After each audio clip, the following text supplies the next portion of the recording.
Joining us now on SportsCenter is the man who held the NBA's all-time scoring mark for 4 decades, Kareem Abdul-Jabbar. Thank you so much for being here with us. Not even 24 hours removed from this record being broken. And I know you wrote on your Substack today, Kareem, that it can be hard to translate into words when you're feeling big emotions and expressions, but try your best to describe what you were thinking as you watched LeBron take that fadeaway for history last night. Well, I was hoping that it went in because the tension and the suspense was, wearing everybody out. And I was hoping it was going to go in.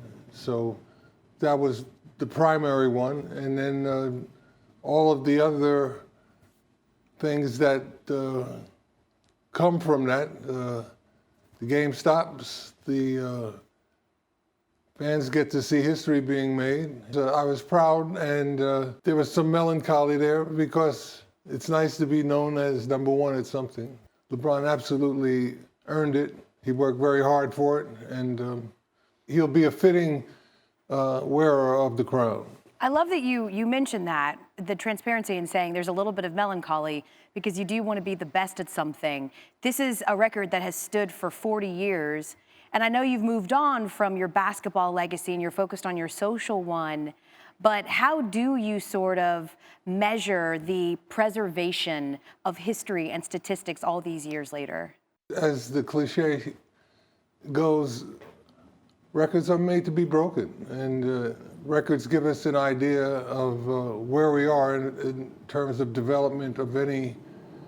The 4-minute mile, that was a barrier almost until somebody broke it. For a long time, people said that Kareem's scoring record will never, ever be broken.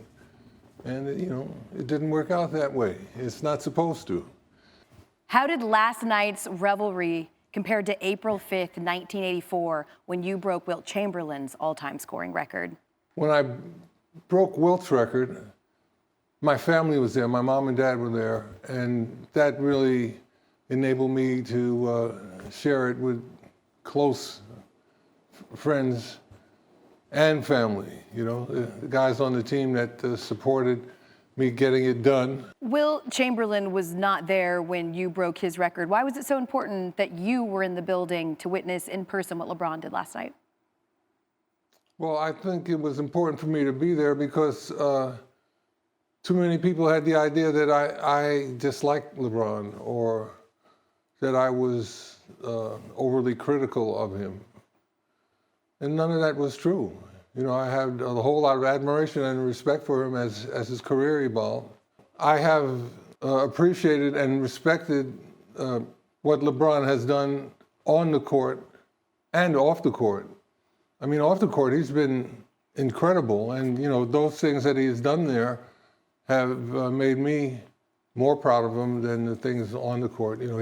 He's sending a whole school district to college with scholarship money. A whole lot of other things he could be doing with those dollars, but he cares about the people where he came from. You are incredibly reflective. I know you've been so clear that your social legacy is much more important to you than your basketball one. But Kareem, when you look back, what part of your basketball story is the most meaningful to you?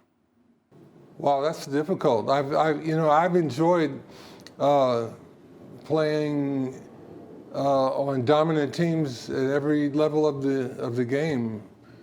A game that I love. You need a work ethic to last this long. Ask LeBron.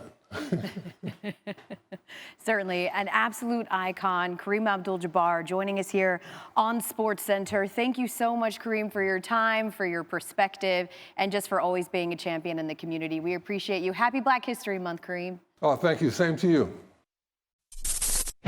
Thanks for watching ESPN on YouTube. For live streaming sports and premium content, subscribe to ESPN+.